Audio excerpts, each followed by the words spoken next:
عن سلمان قال خطبنا رسول الله صلى الله عليه وسلم في آخر يوم من شعبان فقال أيها الناس قد أظلكم شهر عظيم مبارك شهر فيه ليلة خير من 1000 شهر شهر جعله الله صيامه فريضة وقيام ليله تطوعا من تقرب إليه بخصلة كان كمن أدى فريضة فيما سواه ومن أدى فريضة فيه كان كمن أدى 70 فريضة فيما سواه وهو شهر الصبر والصبر ثوابه الجنة وشهر المواساة وشهر يزاد فيه رزق المؤمن فيه من فطر فيه صائما كان مغفرة لذنوبه وعتق رقبته من النار وكان له مثل أجره من غير أن ينقص من أجره شيء. قالوا يا رسول الله ليس كلنا يجد ما يفطر الصائم فقال رسول الله صلى الله عليه وسلم يعطي الله هذا الثواب من فطر صائما على تمرة أو شربة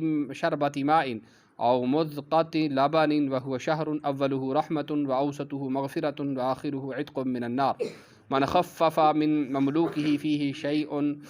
فيه غفر الله له وأعتقه من النار واستكثروا فيه من 4 خصال خصلتين ترضون بهما ربكم وخصلتين لا غناء بكم عنهما فأما الخصلتان اللتان ترضون بهما ربكم فشهادة أن لا إله إلا الله وتستغفرونه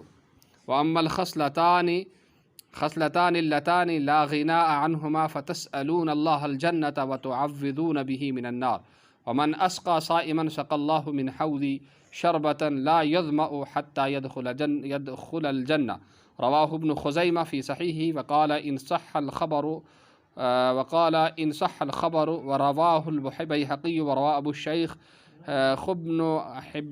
حيان في الثواب باختصار عنهما وفي أسانيدهم على علي بن زيد بن جدعان ورواه ابن خزيمة أيضا والبيهقي باختصار عنه من حديث أبي هريرة وفي أسناده كثير بن زيد كذا في الترغيب قلت على علي بن زيد ضعفه جماعة وقال الترمذي صدوق وصحح له حديث في السلام وحسن له غير ما حديث وكذا كثير ضعفه النسائي وغيره وقال ابن عدي لم أرى بحديثه بأسا وأخرج بحديثه ابن خزيمة في صحيحه كذا في رجال المنذري لكن قال العيني الخبر منكر فتأمل.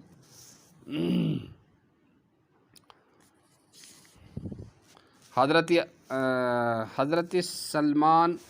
رضی اللہ تعالی عنہ کہتے ہیں کہ نبی کریم صلی اللہ تعالی علیہ وسلم نے شعبان میں ہم لوگوں کو واعظ فرمایا کہ تمہارے اوپر ایک مہینہ آ رہا ہے جو بہت بڑا مہینہ ہے، بہت مبارک مہینہ ہے۔ اس میں ایک رات یعنی شب قدر جو 1000 مہینوں سے بڑھ کر ہے، اللہ تعالیٰ نے اس کے روزہ کو فرض فرمایا ہے اور اس کی رات کے قیام یعنی تراویح کو ثواب کی چیز بنایا ہے۔ جو شخص اس مہینہ میں کسی نیکی کے ساتھ اللہ کا قرب حاصل کرے ایسا ہے جیسا کہ غیر رمضان میں فرض ادا کیا،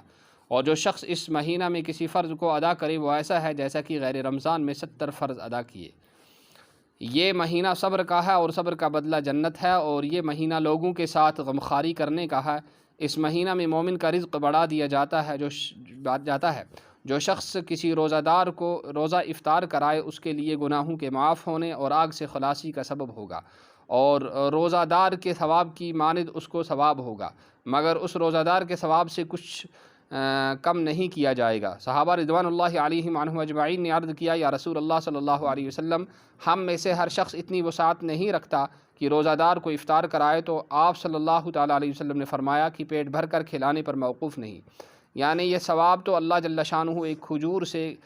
کوئی افطار کرا دے یا ایک گھونٹ پانی پلا دے یا ایک گھونٹ لسی پلا دے، اس پر بھی مرحمت فرما دیتے ہیں۔ یہ ایسا مہینہ ہے کہ اس کا اول حصہ رحمت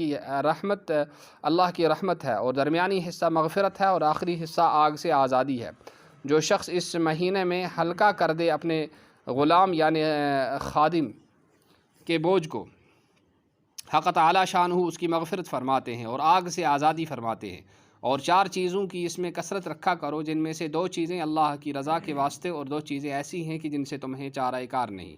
پہلی دو چیزیں جن سے تم اپنے رب کو راضی کر دو وہ کلمہ طیبہ اور استغفار کی کثرت ہے، اور دوسری دو چیزیں یہ ہیں کہ جنت کی طلب کرو اور آگ سے پناہ مانگو۔ جو شخص کسی روزہ دار کو پانی پلائے، حق تعالی شانہ قیامت کے دن میرے حوض سے اس کو ایسا پانی پلائے گا جس کے بعد جنت میں داخل ہونے تک پیاس نہیں لگے گی۔ سبحان اللہ و بحمدہ۔